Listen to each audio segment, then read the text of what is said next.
Mom, Grandma, do you think that looking from where you are now, the life that you just came out of, that I know about, that I shared in, uh, do you see a certain age as being a more ideal age to consider marriage?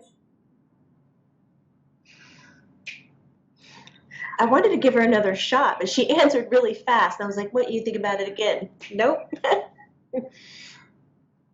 She thinks ages 28 to 32. That's funny because Dad used to always tell me 30. That's right in the And I middle, thought it isn't it? sounded so old, like, 30. oh my God, I'll never get married. Yeah.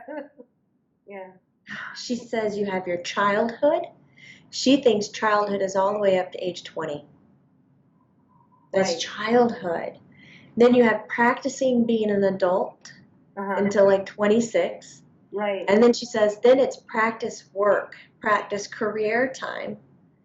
And then Right. she says, once you understand what career and passion is in your career, she says, I feel like you would know yourself so well that when you picked a mate, they would fit you down to the, I want to say down to the T, but I think she said down to the deepest wrinkle. That's cute, Mom. Um, the thing is, too, Mom, is that what I found is that when you get married, it isn't just marriage because then you have a kid and you realize there's so many things that come up you never talked about. Philosophical differences on raising the children. How are we going to punish the children? How did you get punished? How are we get? What are they going to eat?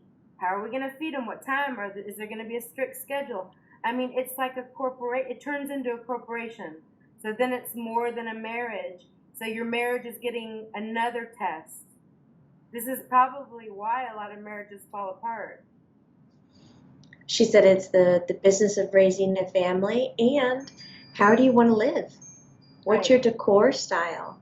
Are you mountain? Are you ocean? Are you desert? Are you she's still going forest, tropical. Let her go. Are all relationships though, even if you find the quote unquote perfect time to get married, perfect mate for you, and you both identify your soulmates, are all relationships a string of compromises regardless?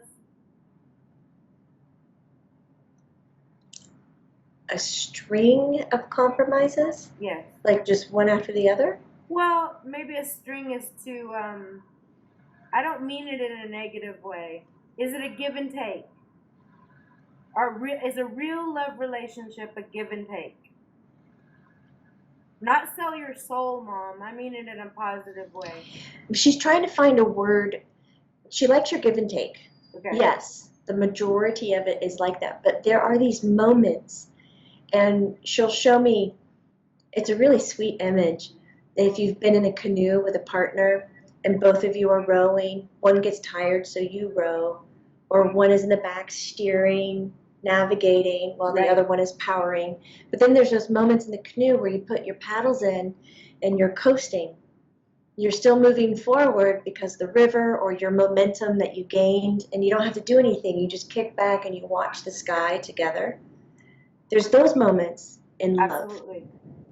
Not powered by either one of you, but enjoyed so greatly. And it's still moving forward. It's not a stagnant thing. It's not a standstill. Right. That was such a beautiful vision in my head. I love that. Hope whoever is watching, you can paint that for yourself. Yeah, I love that. I think this is going to be so helpful and so healing to a lot of people because, you know, it's 75% divorce rate where I live in California. 75%. Wow. Those aren't good odds. Do you think people just move to where you are to divorce? Right. I think it's a lot of things. I think it's keeping up with the Joneses. I think it's, you know, you're out making money to pay for all this stuff and you don't have time together and see each other. And now we put our kids in every sport possible. So we have to rock, paper, scissors, who's going to take which kid. So a lot of splitting goes up to get to the games and stuff. The mom goes one direction, the dad goes the other direction. We do fast food now. We don't sit at tables anymore.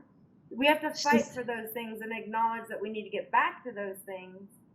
It's possible, but I'm telling you, it's gotten a little bit crazy. Like, it's scary when I see someone get married. It's like, I wish them luck, but it's not an easy time in California where I live to be married. I don't know if it's different in other parts of the country or the nation, but yeah. She says it's different in different communities. Right. You'll find that your mom says I don't know what the old town means. You have to describe that. In cities where there are old community traditions, she says the only way I know how to describe it in today's time is the church community. Right. Church community sticks together. Right, absolutely. If you need help, they reach out. They make food for you. They call, they check in on you. They'll drive you places. They give you events and parties and lessons and friendship. And she says when communities provide that, you'll find there's less divorce rate because they're training you and showing you how to care, provide, and lean. And you bring those habits into your marriage. But she says not every place has that kind of environment. She goes, you remember when we used to have hours after school completely free before supper time? Yes. Come home. That's what my grandmother calls it. Be home at dark. Be home at dark. That's right, yeah. She said those hours were so valuable. It's where a lot of us recharged our batteries.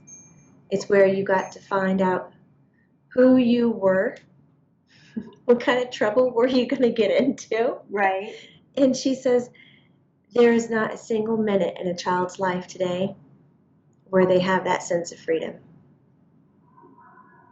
Absolutely. And she said something has got to give. Right. Because people can't survive like this. Mom, it's even gotten where if you were here, I would talk to you about this. So I'm going to go ahead and talk to you about it. If I edit it out, I edit it out. I talk to you about everything. There's nothing held back. They call it, sorry, everyone in the room, Grandma, but they call it F-boys now. You fill in the word, Mom. Like for women, it's getting harder and harder because these men, they call them players. And maybe players go back as far as Grandpa's day, for all I know. But with the internet and women not sticking together and everybody fighting for a man, it seems like men have the upper hand. Am I wrong from where you see it? Or am I around the wrong men? Go for it, Mom. Slam me. Your grandmother goes, I think she's around the wrong men. Your mom. Grandma said? I love you, Grandma. Your mom hasn't said anything yet. She goes, well, you know, she's trying to get an overall view. And when she looks overall, no, she sees what you're describing as more of a phase or a fad of women finding their own confidence. Okay. That this is a dip in that experience to gain the momentum to become stronger and better. Okay. She said when she's looking just nationwide, worldwide, about how women are managing themselves, she said the world is turning back to a matriarchal society. Okay. And one way that the men are kind of trying to fight back is to diminish what the woman is capable of doing. Right. So taking away their care provisions, their love, their commitment, and scattering them. Right. But she says she really feels that's more of a phase. But Mom, men having sex everywhere, let's just be real, I would talk to you in person, so men having sex everywhere, is that as old as time? Yes. So we're just giving it a name now, because Mom, do men and women just logically think differently when it comes to sex? Yes. She just described... she'll be real with it. I know my mom. She's circus smart, men or smart. painters? She said, what? Some men are what? She goes, oh, the circus men or the painters? Right. I guess home builders Right. would kind of travel, and she even says the crop men who would help with the crop when it came. So seasonal jobs, like the circus. Right. You know, they would come into town and, yep. you know, grab a woman or two and right. woo them and, like you know, fulfill their lives and leave. Right, like servicemen in the service, Marines and stuff, when they come back, you know, for the party, right? They could be married, but they're out at bars that night. And they haven't seen a woman in a long time. Yes. Okay. She says, think about it. Men have to plant their seed everywhere. They have this instinct for survival of their kind, that this is their job. Sorry, that giggle was from me, I know. not from her. Yeah. Can I get this picture in my head? She's good with pictures. I'm not going to describe this one because we're going to keep going. She's wise, though. She'll be going somewhere with it, Jamie. Just pay attention. And she says, Smartest woman I ever met. She said, thank you. I mean it. She says, women don't have that instinct. A man would kill another person's child. A woman would save another person's child. Amen. They have the understanding and the compassion for the entire community, the entire humanity, where men do not.